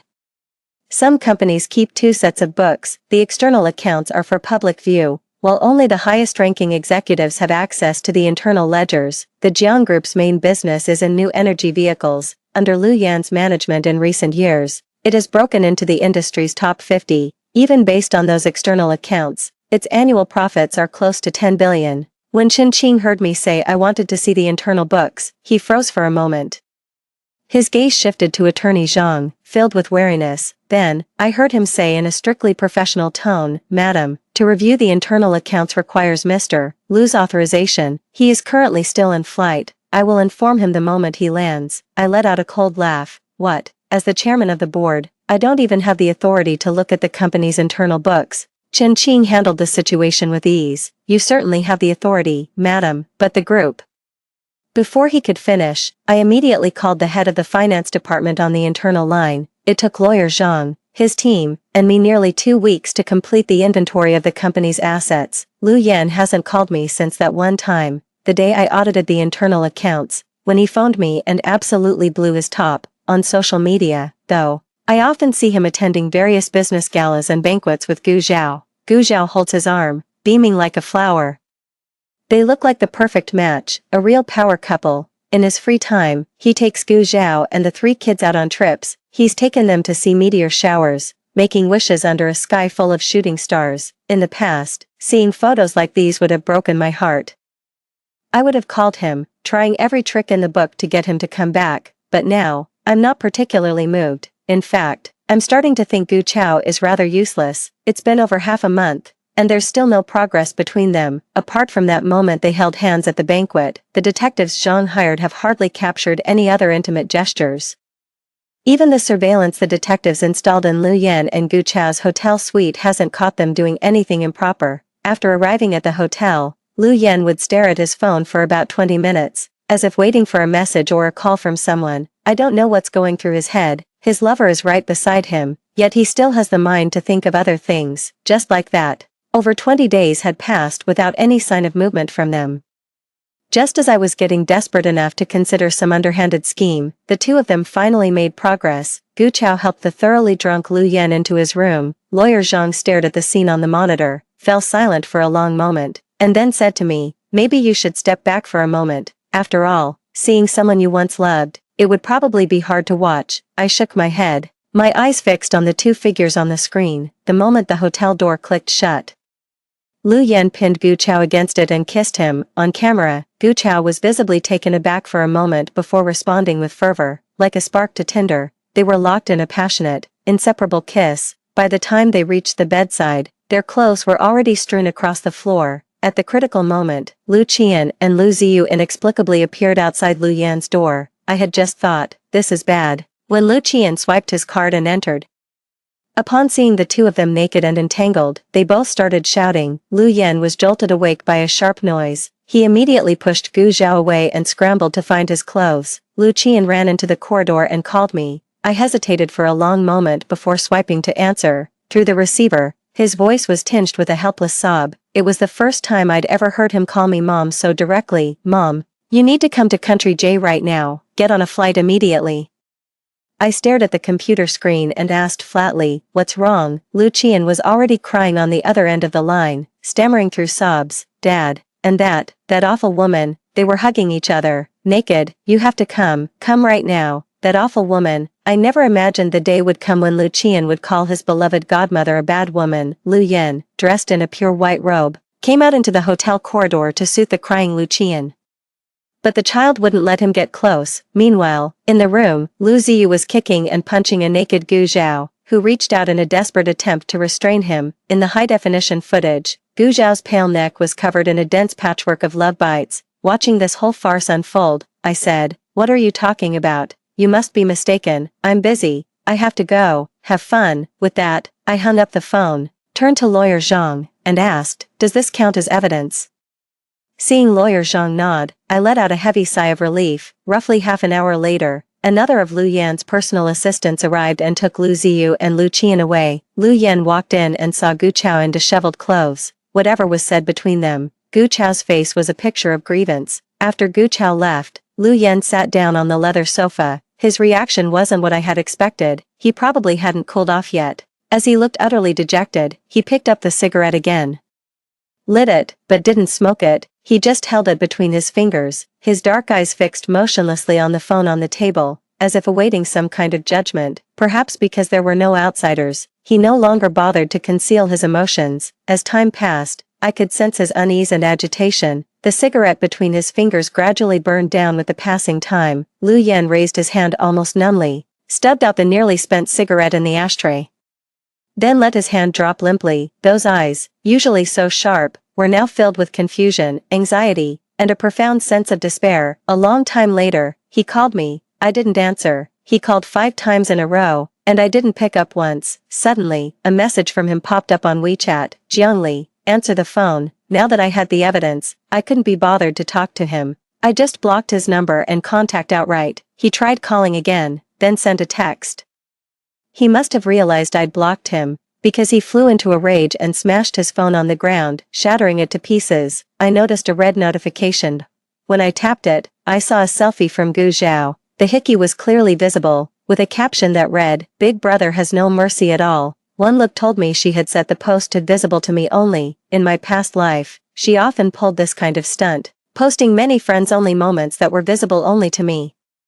When I took screenshots to confront Gu Chao and Lu Yen, Gu Chao claimed I had hired someone to Photoshop them. He even said that if I couldn't tolerate her, she would just leave, and there was no need to tarnish her reputation. Lu Yen believed him and then turned around to accuse me of being vicious. I had no interest in paying any more attention to Lu Yan's moods. I turned off my phone and immediately started drafting the divorce agreement with attorney Zhang.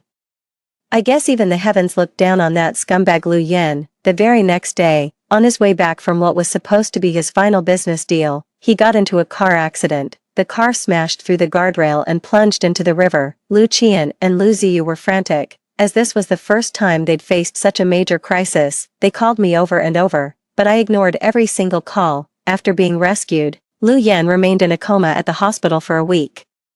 Just as I was regretting not having bought him insurance, Lu Yan woke up. After regaining consciousness, he seemed dazed, as if the impact had addled his brain. He just stared blankly at the ceiling, ignoring Lu Qian and Lu Ziyu when they tried to speak to him. Lu Qian was so frantic he called me again, but I didn't answer. When the doctor came to examine him, he remained motionless in that position, as if he were dead. I returned from a meeting and got a call from the detective, saying Lu Yan had suddenly ripped out his foreline and vanished. I reviewed the surveillance footage from before Lu Yan's disappearance. He roughly pulled the needle from his hand and left it untreated. Blood flowed from the back of his hand down to his fingertips, dripping onto the floor. Lu Qian and Lu Ziyu called me again, and even his assistant tried to get through. I was so annoyed that I just set my phone to automatically block all calls from Country J.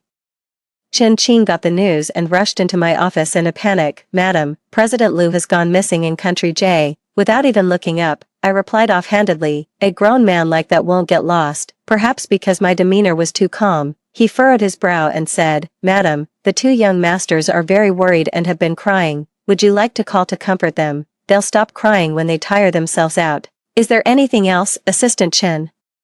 Chen Qing seemed to have reached her limit. She turned to me and said, "Chairman, you showed no concern when President Lu was in a car accident in Country J, and now you're ignoring the young master when he needs you. Do you have no heart? All of President Lu's hard work over these years might as well have been for nothing." With that, he went out to discuss and resolve the matter with his assistant over there. Without a word, I sent the dismissal email directly to HR.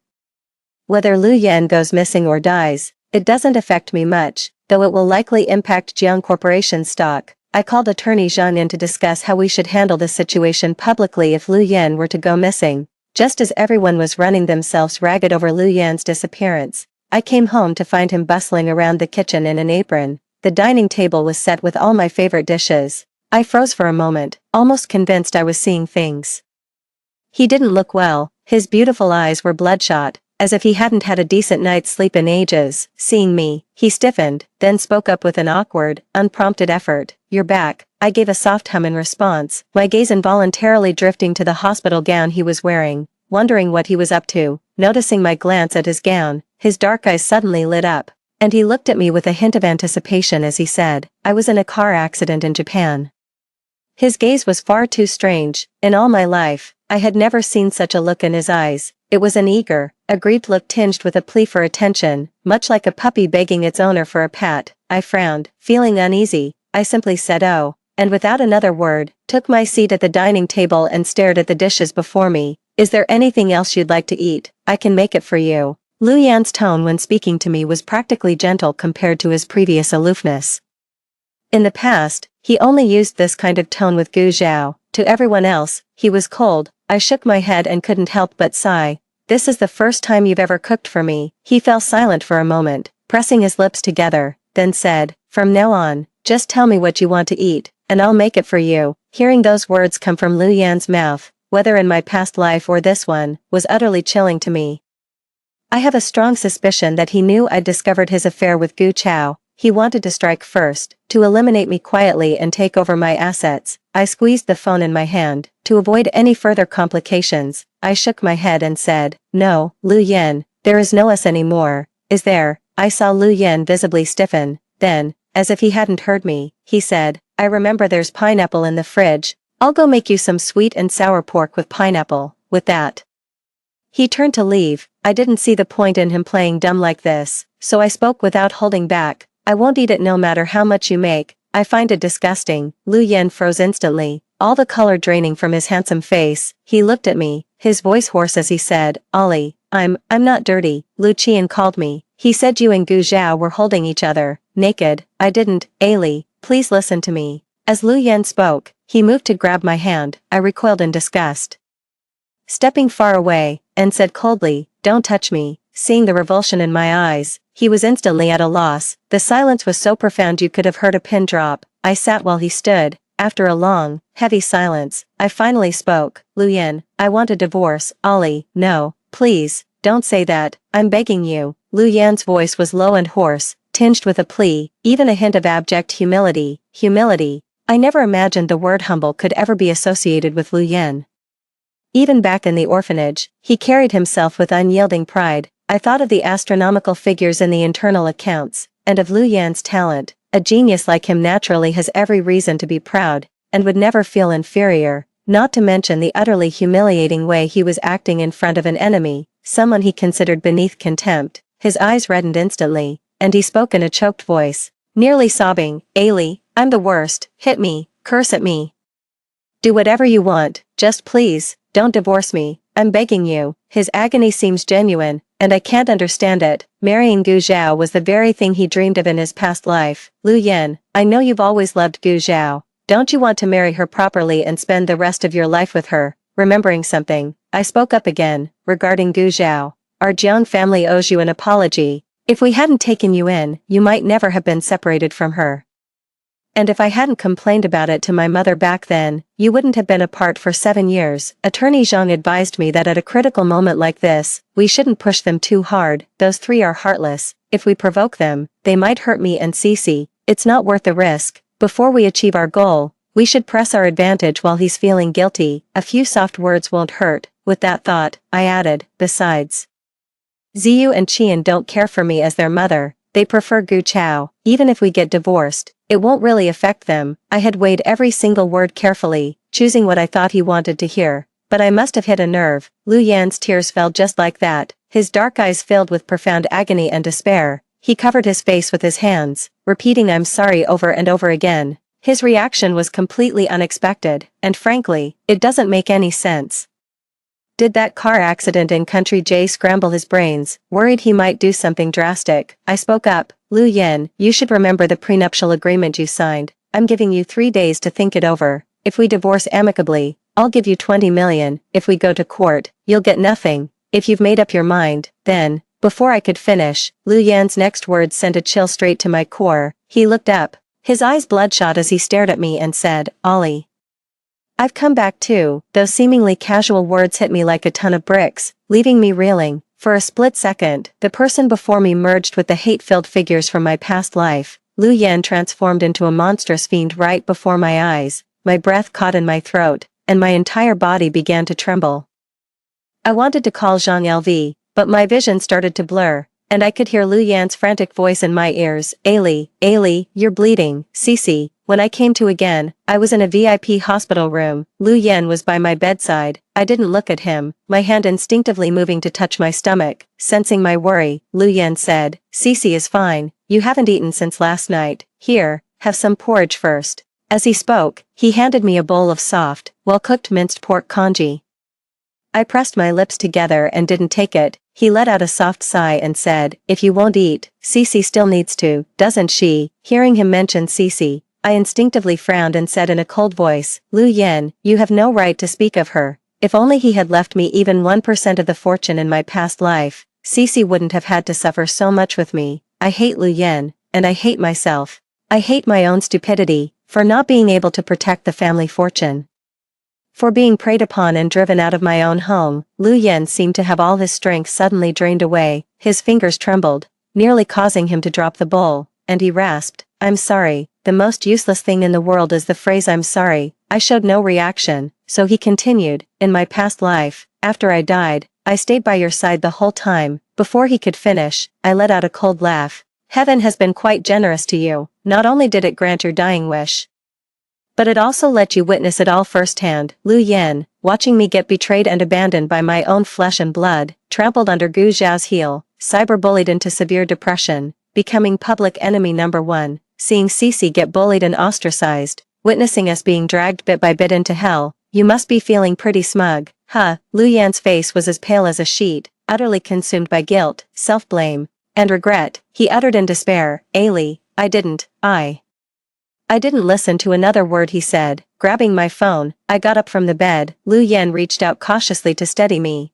but I mercilessly slapped his hand away. Get away from me, don't touch me. I went into the bathroom and sent a message to Attorney Zhang. Since Lu Yan is back now, and he hasn't transferred the assets yet, he's naturally unwilling to get a divorce, so, there's only one path forward. Just as Jiangli stepped into the bathroom, Lu Yan's phone began to ring. He glanced at the caller ID. It was his assistant calling from Country J. The moment he answered, his assistant's frantic voice came through the line. Boss Lu, we have a problem. What's wrong? Didn't you have me buy jewelry for Miss Gu and Song Yu last night? They wore it out today, were kidnapped right on the street, and the kidnappers called demanding 500 million. Lu Yan's voice was cold, devoid of any surprise, as if he had anticipated this all along, and said, have you called the police? Not yet. The kidnappers said they'd kill the hostage if we dared to call the police. In a situation like this, what are you waiting for if not to call the police? You have to trust in the authorities. Call them, and have them contact her husband as well. It's best to let the family handle this sort of thing. The assistant was clearly taken aback and didn't react immediately. Any other questions? There was a long pause on the other end of the line before the voice replied, understood, Mr. Lu. After hanging up the phone, Lu Yan returned to find Jiangli missing. Assuming she was still in the restroom, he sat down by the hospital bed and began ordering some food for her. She was still carrying Cece and couldn't go without eating anything. After waiting for over 10 minutes with no sign of her, Lu Yan grew concerned and walked to the restroom door, calling out tentatively, Ailey. Are you okay? There was no response from inside. A vague sense of unease settled in Lu Yan's heart, and he said, Ailey, if you don't answer, I'm coming in. Lu Yan waited 30 seconds. When there was no response from inside, he rushed into the bathroom, only to find Jiangli was already gone. 11. Lu Yan could never have imagined that Jiangli would vanish right under his nose, disappearing without a trace as if she had evaporated into thin air. No matter how hard he searched, he couldn't find her. If it weren't for the fact that she was proceeding with the divorce lawsuit as usual and even publicizing their assets, he would have thought she had truly gone missing. Jiangli was dead set on divorcing him. In her eyes, he was utterly untrustworthy now. She disclosed their assets publicly precisely because she feared he would hide them. If he hadn't also returned, she probably wouldn't have even told him she was pregnant with Cece. Lu Yan felt as if he had swallowed a gallbladder, a bitterness that seeped from his throat all the way down to his heart. Yet he had no one to blame but himself. He had brought all of this upon his own head. In his past life, the arrogant young man knew nothing of love. He had always believed he loved Gu Zhao. He hated Jiangli for reporting him to Mother Jiang, for tearing him and Gu Zhao apart, for forcing Gu Zhao into a corner. Driven to desperation, Gu Zhao, pregnant with his child, had to marry a 60-year-old man, only to suffer domestic abuse. Jiangli also endured years of vicious gossip alongside Song Yu, so, he too wanted Jiangli to suffer. Perhaps it was this obsession that kept his spirit from moving on after death, causing him to linger by their side. She saw it with her own eyes, the shock and confusion in his clear eyes after he told her to go to hell, and then the heart-wrenching sobs after his death, when Mother Jiang passed away. She had cried just as bitterly, her eyes so swollen she could barely open them. She was truly foolish and slow, never once sensing his hatred for her all those years. After he was laid to rest, she seemed to have aged years, streaks of white appeared in her hair, and she grew quiet and withdrawn. He had fully expected her and the 3 children to be thrown out of the house. He hated Jiangli, and in truth, he felt little affection for the 3 children she bore. The only reason he had children with her was to keep her occupied and out of his hair. Consequently, he neglected the children's upbringing. Influenced by him from a young age, Lu Qian and Lu Ziyu took Jiangli's sacrifices for granted, showing her no respect and even looking down on their own mother. He was well aware of all this, but simply couldn't be bothered to intervene, as the heiress of the Jiang group, its nominal chairwoman, and Lu Yan's wife.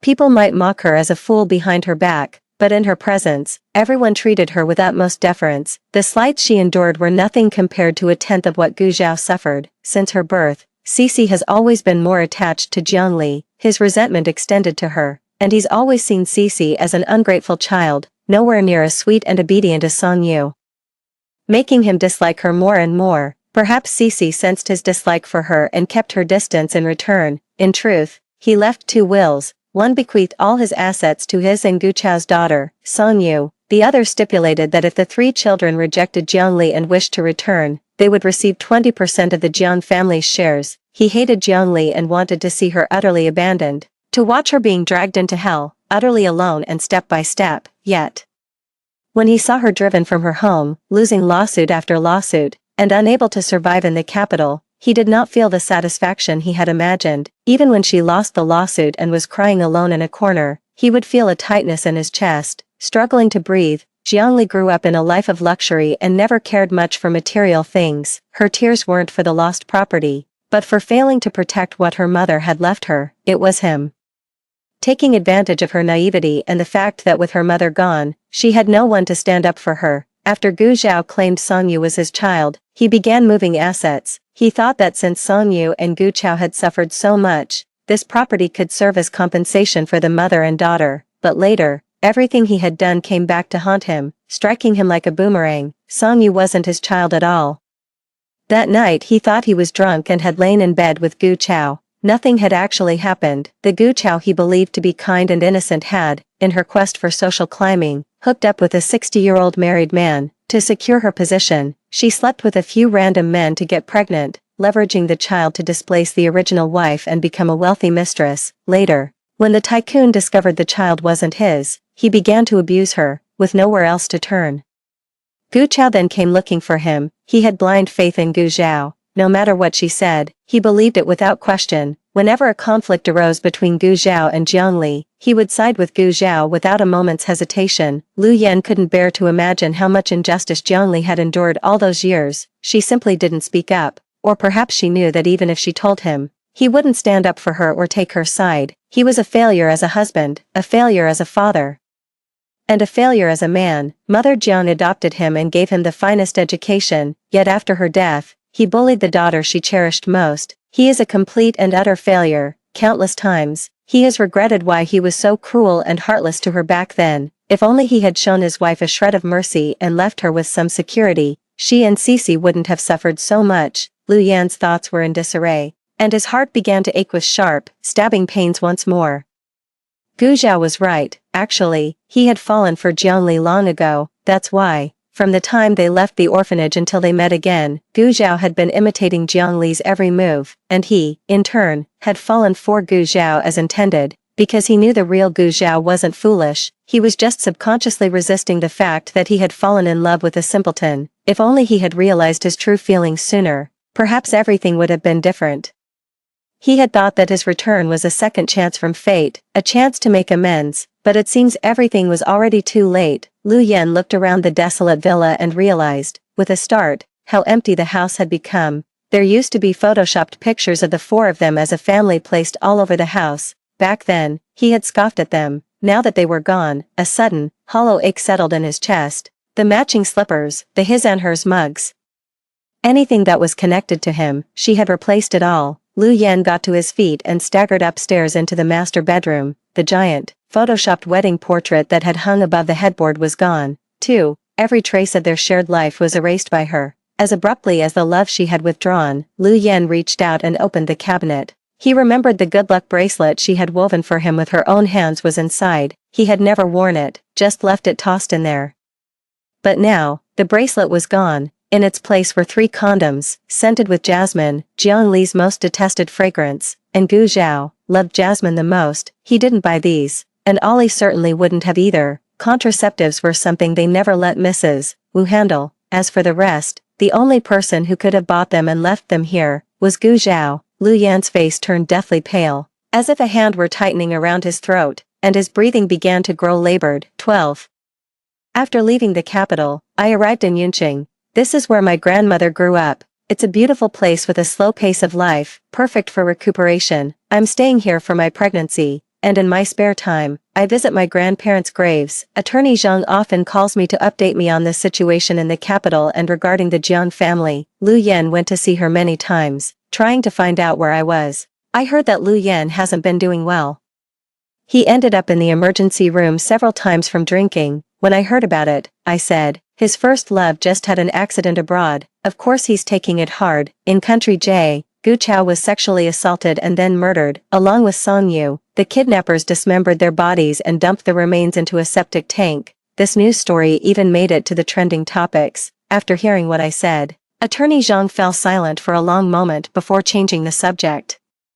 When she was 5 months pregnant, Lu Yan finally relented and agreed to the divorce. He left with nothing but the 2 children, on the condition that he would have visitation rights to Cici, once a week. Once a week was too frequent. I didn't agree to that. After another 2 weeks of back and forth, he finally agreed to my proposal of once a month. On the day my flight landed, Attorney Zhang came to pick me up. And along with him came Lu Yan, Lu Qian, and Lu Ziyu. It's only been a few months, but they seem to have changed so much. Lu Qian and Lu Ziyu have become quieter and more polite. When they saw me, they even called me mom. The look in their eyes was no longer one of disdain, but of respect. As for Lu Yan, he's lost a lot of weight, though he's dressed neatly. His eyes can't hide the weariness and world weariness. The incident with Gu Chao really hit him hard. As soon as we were in the car, before I could even speak, Attorney Zhang said, Mr. Lu, to Huazhou Junting, please.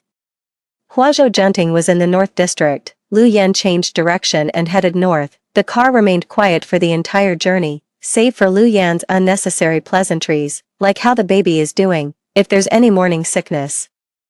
Whether I'm sleeping well. Lu Qian and Lu Ziyu were sitting in the back. I caught them stealing glances at me several times, or more precisely, at my belly, their eyes filled with curiosity. Once they realized I was looking back, they awkwardly averted their gaze. In the end, Lu Qian couldn't hold back and spoke up first, putting on an innocent act. Mom, Dad says my brother and I are going to have a little sister. When she's born, we'll play with her and take good care of her.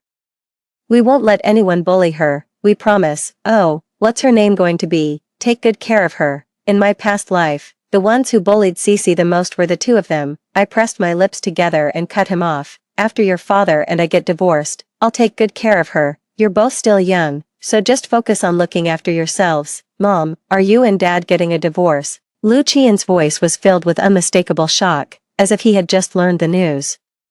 I paused for a moment, then looked at Lu Yan, who was driving, and said, you didn't tell them. Lu Yan's grip on the steering wheel tightened as he said, there wasn't time. The trial is tomorrow, and he says there wasn't time. Lu Qian and Lu Ziyu began to cry, their little hearts breaking just like so many children do upon learning their parents are getting a divorce. Mom, we don't want you and Dad to get divorced. Is it because Anan and Ziyu weren't good? Is that why you want to divorce Dad? Mom, from now on, we'll be good. We'll listen to everything you say. Please, don't get divorced. In the past, seeing them cry so heartbreakingly, my own heart would have ached, and I would have rushed to comfort them. But now, I feel nothing. Just as they stabbed me in the back to curry favor with Gu Chao, watching Cici and me suffer, watching me die in the sunshower without a shred of remorse. The bond between mother and son should have been severed in my past life. The car stopped in front of Huazhou Junting. Seeing me unbuckle my seatbelt, Lu Yan spoke up, Do you need anything? I can help, I'll get off here. Huh, he seemed to think he'd misheard. Even Lu Qian and Lu Ziyu, who were still crying, looked at me and sobbed. Mom, aren't you coming home? No, I'm not. As I pushed the car door open, I heard Lu Yan say in a hoarse voice, Ali, just 2 simple words.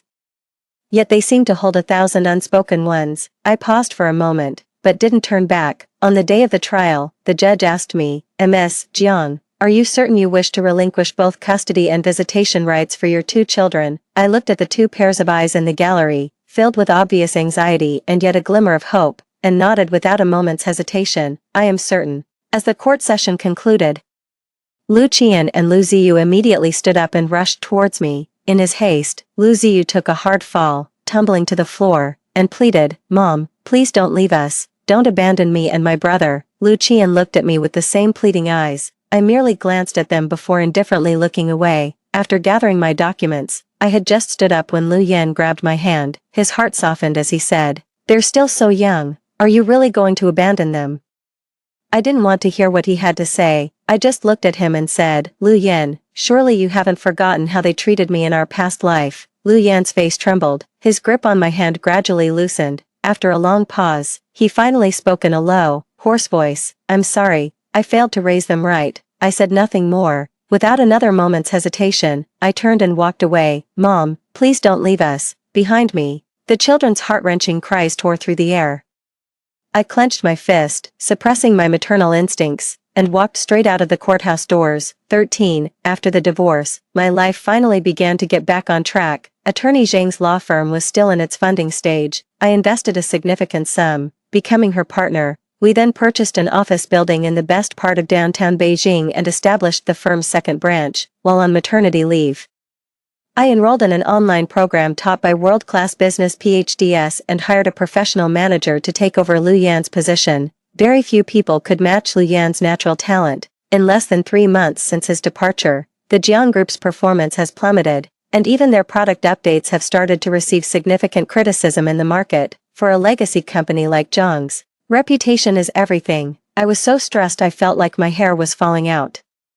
And I couldn't eat for days. Attorney Zhang was beside himself with worry. You have to eat, if not for yourself, then for my goddaughter. Staring at the company's financial statements with a grimace, I said, I haven't had much of an appetite lately. Attorney Zhang runs her own firm to begin with, and she's far more capable than I am. She took the report from my hands, glanced at it, and immediately furrowed her brow. How did we manage to lose nearly 8 billion in just 3 months? I pressed my lips together and said nothing, but she clearly knew as well. After a long silence, she spoke up, if it comes to it, you should ask your ex-husband to come back. He seems quite willing. Don't refuse just yet. Professional matters should be handled by professionals. After all of this is yours now. If he comes, he'd just be working for you. With me here, I'll keep an eye on the company's finances for you. He won't be able to touch a thing. Some men just need a reality check.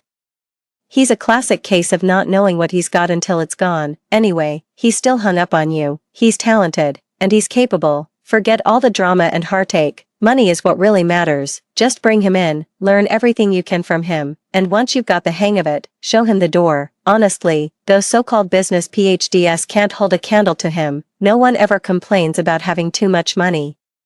The successful ones just end up starting business schools or management consultancies. But at the end of the day, what they teach is all theory. It's like the education and training industry, just generic stuff. They haven't actually gotten their hands dirty in the real world across different industries. What you learn from them is just surface-level knowledge, stuff you can't even really apply in real life. A lot of things you just have to learn by doing, through practice, review, and reflection. We women shouldn't just learn to be independent. We need to master the art of leveraging symbiotic relationships, make everything in this world work for us. If I had an ex-husband like him, I'd squeeze out every last drop of value he's got. You don't love him anyway. Nothing he does can hurt you now. Just kick him to the curb when he's no longer useful. Attorney Zhang's words really struck a chord with me.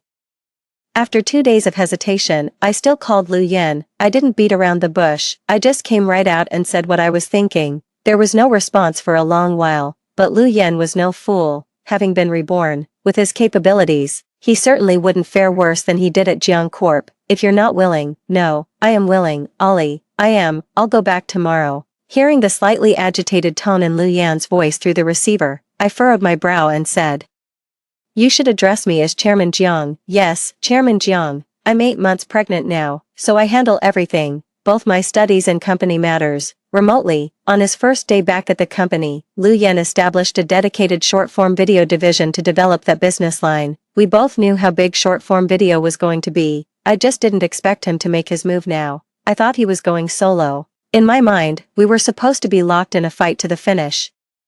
I never imagined we could coexist peacefully after the divorce, but now, when I see him, my heart no longer races. I don't feel that insecure awkwardness anymore, nor do I waste a second wondering if he likes me or can't stand me. I've started to carry myself like a real boss, even feeling genuinely pleased about the sharp uptick in performance since his return. It's as if we've completely swapped roles. I've noticed he's started to watch my moods, trying to figure out what pleases me.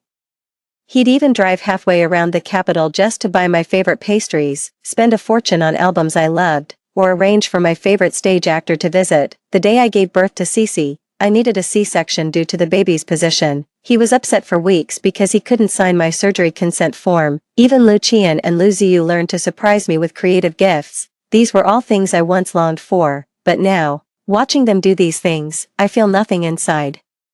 Just like in my past life, Lu Yan died young. Fortunately, by the time he passed, I had fully learned how to manage the company, analyze the market, and had developed my own set of insights in the new energy sector. When I rushed to the hospital, he was barely holding my hand. Through the oxygen mask, he called my name over and over, his voice growing fainter and fainter. Lu Qian and Lu Ziyu stood by the hospital bed, covering their mouths as they wept, choked with sobs. I looked at him, offering a polite yet distant smile. "You've been through so much these years, get some proper rest." He looked back at me, struggling to find the words, but in the end, he said nothing. A single tear traced its way down from the corner of his eye. After Lu Yan passed away, I buried his ashes beside Gu Zhao and Song Yu. After Lu Yan's death, Lu Qian and Lu Ziyu seemed to mature overnight. On Mother's Day, they bought me so many gifts. And brought plenty for Cece too, more than I could carry in both hands. Perhaps having just lost their father, they poured all their filial affection for both parents into me. They looked at the villa behind me, their eyes filled with a certain hopeful expectation. I knew they were hoping I'd invite them in for dinner. I pretended not to understand and said, "It's getting late, you should head back soon and be careful in the dark." They left, disappointed, carrying the gift box in my hand. I turned and went back inside. As I passed the trash can by my front door, I threw everything in my hands into it. The moment I finished, I caught sight of 2 figures in my peripheral vision. Turning around, I saw Lu Qian and Lu Ziyu standing there, each holding a clumsily knitted scarf, clearly handmade by them. They looked at the gift in the trash, then turned the same heartbroken gaze toward me. I pressed my lips together.